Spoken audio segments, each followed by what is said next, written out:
Hey guys, விழுப்புரத்தில் house ஒய்ஃபா டே எப்படி இருந்துச்சுன்னு பார்க்கலாமா? ஆக்சுவலாக இன்னைக்கு தான் வெயில் அடிச்சிச்சு. விழுப்புரம்ல வெயில் அடிக்கிறதே ரொம்ப அரிது தான். எனக்கு தெரியல இப்படிதான் இருக்குமா, இல்லை நாங்கள் பைபாஸை ஒட்டி இருக்கனால இந்த மாதிரி சில்லுன்னே இருக்கா எப்போ அப்படின்னு. எப்போவுமே மார்னிங் செம்ம வியூ தான். தண்ணி சுத்தமாக இல்லை. ஸோ வந்து என் ஹஸ்பண்ட் தண்ணி எடுக்க கிளம்பிட்டாரு.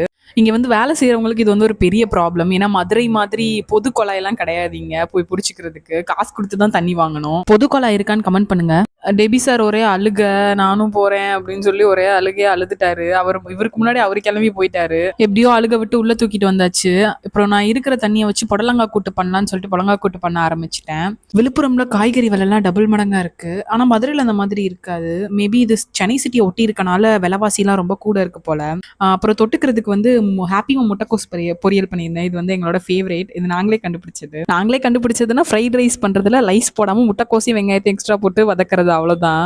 ரெசிபிஸ்லாம் போஸ்ட் பண்ணிருக்கேன், செக் பண்ணி பாருங்க. டெபியும் வேலைக்கு போறேன்னு ஒரே அழுக, ரிலாக்ஸா ஒரு டீயை போட்டு உட்காந்தாச்சு. சப்ஸ்கிரைப் பண்ணிக்கோங்க. விழுப்புரத்துல ஹவுஸ் சேஃபா நாள் எப்படி போச்சுன்னு இன்னொரு வீடியோல பார்க்கலாம். பாய்.